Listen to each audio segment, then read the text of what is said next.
Hello, welcome back to the Evergreen RX. I'm your host, Hayden, licensed mental health therapist, Cancer Moon, Taurus Sun, and Libra Rising. And today you're going to learn what the hell that means.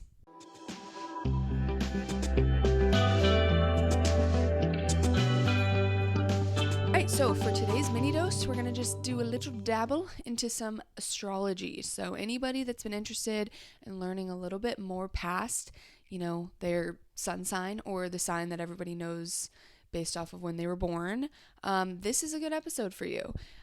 I'm going to give a little bit of a primer on the big three. So that's what I just listed about myself, my sun, my moon, and my rising. Today I'm going to talk about what each component of the big three symbolizes, and then I'm going to give a short little list of traits and characteristics for all of the 12 astrological signs, so that you can refer back to this almost as a guide. If you ask your friends about their big three, if you're curious about your own, you can always return to this and hear a little bit about what each sign means, and what each position means. So just to give credit where credit's due, some sources of my learning that have been really important are the Astrology of the Week Ahead podcast by Chani Nicholas. Chani is like one of the queens of astrology. She makes a really good follow on Instagram if you want to learn more. And then, especially for today's episode, the book The Inner Sky by Stephen Forrest has been huge in my understanding of astrology, and has some really good information if you want to learn more. So, before we get into the big three, let me just say real fast, astrology is whatever you want to make it. If you want to make it a fun little party topic to ask people, if you want to use it as a self-reflective tool, or if you want to use it as like a companion and a guide for your life, that is accessible. All of those options are accessible to you. So it doesn't have to be some core part of your belief system to learn more about yourself through this tool. I think it's super cool in a mental health and kind of wellness application, because it does serve as a good self-reflection tool when you learn more about your signs or your planetary positions and your birth chart, and you start to piece together a puzzle of what picture it's painting of you, and then how that resonates with you. Do you relate? Does it make more sense? Does it help you understand yourself better? Maybe some things that you've struggled with, or that you feel come easily to you. And maybe astrology has a little bit of a representation for why that is, and kind of putting the puzzle pieces together. And if you don't want to go that far, you don't have to go that far, especially not in today's mini dose, because really we're just barely scratching the surface. As I said, we're going over the big three, otherwise known as the primal triad today: your sun, your moon, and your rising sign. If you don't know what these are for you, you can go online. I think there's a lot of free websites. I'll link one below, to generate your birth chart. To do this, you just need to know when you were born, like the day and the time, and then where you were born. To start off, the sun is the one that everybody kind of knows. When somebody says, hey, what's your sign? You're probably going to say your sun sign, because it's based off of the months loosely. This is associated with the identity or the ego. This is a big part of your personality. It's going to be a lot of what drives you.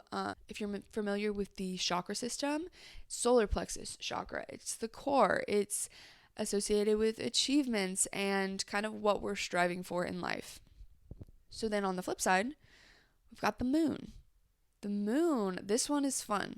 This one is kind of known as the sign that you are when you're alone, or when you're really comfortable with people, because it's associated with your inner world, your emotions, your feelings, emotional needs.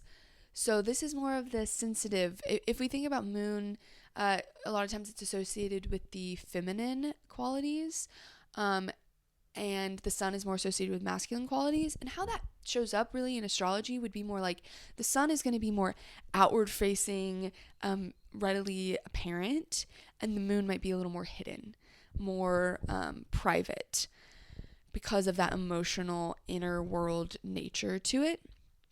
It's very much that heart energy. And then we've got the rising. So this is kind of known as how you appear when people first meet you. This is almost the channeling and the funneling of the sun and moon energies into like day-to-day expression.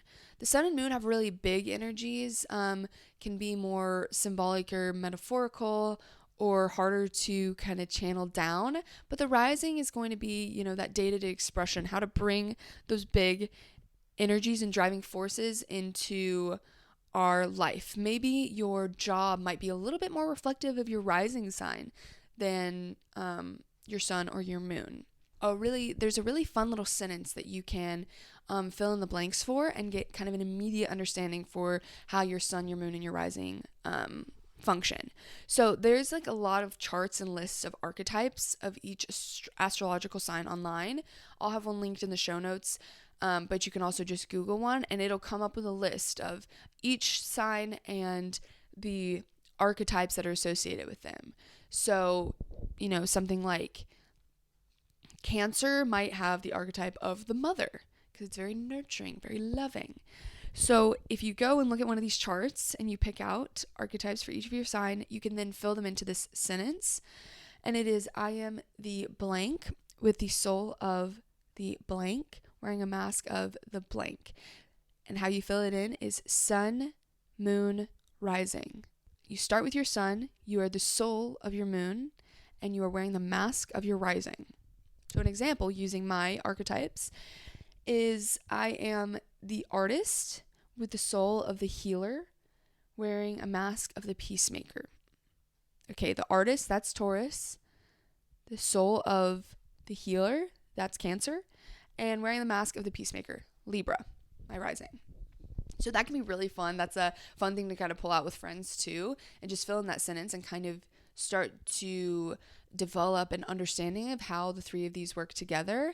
And mine, at least in my opinion, is pretty harmonious. I'm an artist, I'm a healer, I'm a peacemaker. It's like, okay, sweet. She's not going to be a lawyer. That's cool. But you might notice that you have some that like seem really different. Maybe you're the daredevil with the heart or the soul of the nurturer. And then it's like, okay, interesting. That's kind of adding a new flavor. And then maybe your rising is the journalist. So then you can start to get this picture of, okay, how does that show up in my life? And how do I equate all three of these things? I think sometimes people that maybe have more opposing pieces to themselves, or like, they've got these two sides, they're always kind of torn between two paths. Maybe your sun and your moon and your rising might have a little bit to do with that. You might be surprised, because I would say for me, mine being pretty harmonious, going together, it makes sense for me. I'm a pretty harmonious person. I feel like I'm not super torn between different sides of myself. I think a lot of me is usually in pretty good agreement on who I am and what I want to do. Okay, so now the fun part, probably what you've been waiting for, is a brief little list of the signs and their characteristics. I tried to make this as fun as possible, and also not just relying on the same old tropes. Geminis. You hear, don't trust a Gemini, they're two-faced. I don't really like to play into that, because no sign is good or bad or better than worse than others. We have such complex expressions of our signs, especially based off of the context of the whole birth chart, which is a lot more even than the big three. And I also just don't like to lean on these tropes and negative stereotypes when people are learning about their signs, because they're just not that black and white. So I try to lean away from that and more into some of the positive characteristics, or really kind of the core energy behind the sign. So let's just start with Aries. So Aries, I'm going to be honest, this is a bitch that you're going to want on your side if there's like a war. Or if, you're having to go into the boxing ring. You're going to want the Aries backing you. Because they're really courageous. They can be fiery. It's the first sign in the astrological new year. So they really come guns blazing, starting off a new cycle. And A big thing that they might do in their life is choose to face their fears, to climb mountains that scare them. Then we have Taurus. Tauruses are deeply grounded and connected to the physical world. This is why sometimes they get known as materialistic, just because they're really connected with their senses. And they like stability and consistency. That's why you might hear a little bit of the bull, because the stubbornness, that can be just associated with the fact that they like stability. And they're going to seek simplicity and peace for the most part. Then we have Gemini. Geminis are verbal. They like to listen and they like to talk. They're all about the written word, about thinking and learning something new. They can see things from both sides. So this is where the two-face comes from. Geminis are really good at seeing things from both sides. So they might make something like a good lawyer, or somebody that has to be able to understand an argument from all different angles. They're going to be the one that's explaining something like in depth to someone in the back of the party. So whatever they're learning about, whatever they're interested about at the moment, they're going to be giving someone the lowdown. So then we've got Cancer. This is open-hearted, caring, and imaginative. Cancers can be a little bit fearful of change, thus why I think my Cancer and my Taurus get along. And this is who you're going to call when you're sick. You're going to call your Cancer friend. They're going to show up with soup and really loving energy. So then we have Leo. Leos are very expressive. They're going to see life as a show and say, hey, might as well have fun performing.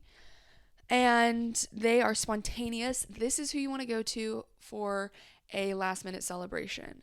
My mother is a Leo, so I would know this well. She knows how to put on a party. This is who you're going to want to have on dial for when you're wanting to embrace the fun, childlike sides of life. You're going to really have a good time with a Leo. So then we have Virgo. Virgos are idealists. This is why they're associated with perfectionists. Perfectionists a lot of times gets a really bad rap in our culture, but really I think a good word for it is idealist. They know what they want, they're driven to go get it, and they have really amazing standards and expectations for what they can achieve. And you know what? The Virgo is probably going to achieve it. So this is who you're going to send your paper to proofread. You know, they're detail oriented. They're going to catch what you maybe aren't, and it's a great skill. So then we've got Libras. Libras are always striving for beauty and harmony, thus the peacemaker. This is the person that's going to not want to get into a lot of conflict. They may be a little bit struggling to make decisions, to be decisive, but that's because Libras are really good at holding paradox. They can live in that gray area. They can hold on to things that are seemingly too disparate to bring together, and they might find that through line. They're going to be the glue of the group for this reason. They're going to bring different people together. Then we've got Scorpio. So they're here for an intense time, not for a long time. I'm just kidding. But the Scorpios are more into the intensity of life, death, sexuality, existential questions. The Scorpios are like diving in. You're going to have the deep talks with them. Lay up and look at the stars with the Scorpio, and you guys are going to be talking about the meaning of life in no time. Scorpios have an emotional intensity and sometimes can be pretty brutally self-aware. So then we've got Sagittarius. Sagittariuses are following their destiny. Life is an adventure. They want to experience it. So they're super adaptable and resilient. They can have a weak spot for romance. So maybe if you're a Sag or you've got a Sag friend that's a little bit of a hopeless romantic, hey, that's par for the course. It's part of the adventure. They are most likely to be famous, celebrity. So then we've got Capricorn.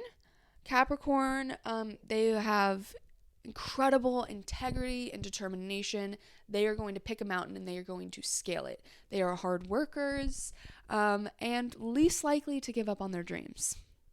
So then there's Aquarius. Aquarius are about individuality. They are unique. They are seeking to challenge the status quo.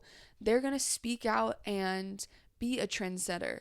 You know, one of the examples in the Inner Sky book that I absolutely love for Aquarius is that someone had to be the first person to say, hey, I think even if we don't throw a human sacrifice into a volcano, I think the rain will still come.